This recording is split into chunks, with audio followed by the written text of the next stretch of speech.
आखिर क्यों पुलिस आपकी किसी शिकायत के ऊपर कार्रवाई नहीं करती? आखिर क्यों पुलिस आपकी इस बार-बार शिकायत करने के बाद या सूचना देने के बावजूद भी मौका घटनास्थल का निरीक्षण नहीं करती? आखिर क्यों पुलिस आपके द्वारा शिकायत देने के बावजूद भी उसके ऊपर एफआईआर दर्ज नहीं करती या उसके ऊपर तफ्तीश नहीं करती? जो भी इन्वेस्टिगेशन उनकी कार्रवाई बनती है वह नहीं करती। तो आज इस वीडियो के माध्यम से मैं आप लोगों को बताऊंगा और पुलिस के पास क्या अधिकार है और आपके पास क्या अधिकार है उस कार्रवाई को बार-बार करवाने का या उस कार्रवाई में अमल में लाने का। और पुलिस का यह कर्तव्य बनता है कि यदि वह कार्रवाई नहीं कर रही तो किस तरीके से उसके उच्च अधिकारियों को उसको इन्फॉर्म करना पड़ता है या मजिस्ट्रेट को भी उस बारे इन्फॉर्म करना पड़ता है। तो धारा नंबर 176 और बीएनएसएस में साफ तौर पर बताया गया है, धारा नंबर 176 के पार्ट 1 में बताया गया है कि यदि कोई भी संज्ञेय मामले के रूप में कोई भी उनको सूचना प्राप्त होती है तो उस सूचना प्राप्त होते ही उनको मजिस्ट्रेट को इन्फॉर्म करना पड़ेगा। मीन्स कोई भी चीज मेल कर दीजिए या फिर फिजिकली वो एफआईआर की कॉपी भेज देंगे, ठीक है भाई। उसके बाद सीधा मौका घटनास्थल पर पहुंचेंगे, वो जा सकते हैं हमारे थाना प्रभारी या फिर सबऑर्डिनेट को भी भेज सकते हैं। वहां पर गिरफ्तारी करनी हो, पहचान करनी हो, तथ्यों के बारे में जानना हो, सब कुछ वह कार्रवाई करेंगे, ठीक है भाई।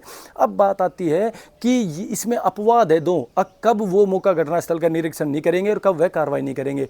तो 176 के पार्ट नंबर 1 के पार्ट नंबर क में बताया गया कि यदि कम गंभीर किस्म का मामला है और नाम स्पष्ट है, जैसे सुरेश ने मुकेश को मुक्का मारा या फिर उसको थप्पड़ मारा या उसको गाली गलौज किया या उसकी बाइक को फोड़ दिया या उसको धक्का मारा या फिर कोई भी छोटा मोटा ऐसा मामला हो और नाम भी स्पष्ट हो, तो ऐसे मामले में पुलिस को जरूरी नहीं है अपना समय खराब करके वहां पे जाना।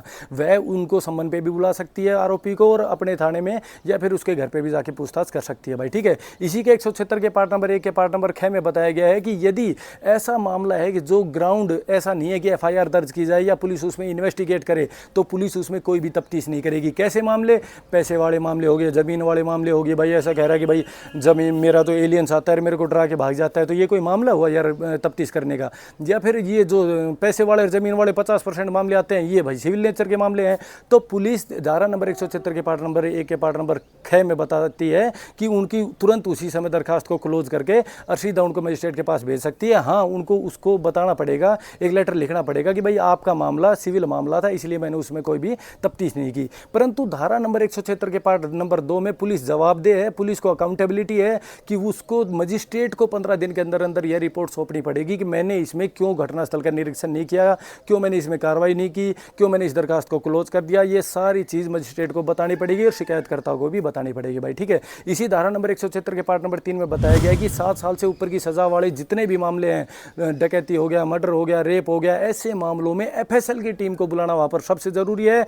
और उसके पूरे मामले की एफएसएल की टीम जब जांच कर रही हो तो वीडियोग्राफी करवाना जरूरी है। तो जागरूक रहें। और इसी के धारा नंबर 176 के पार्ट नंबर 1 में प्रोवाइडेड यह भी है कि यदि महिला के साथ कोई भी बलात्संग का मामला है तो पुलिस जरूर जाएगी वहां पे, जहां वे सेफ महसूस करिए, उनके सामने बयान लेगी, पूरे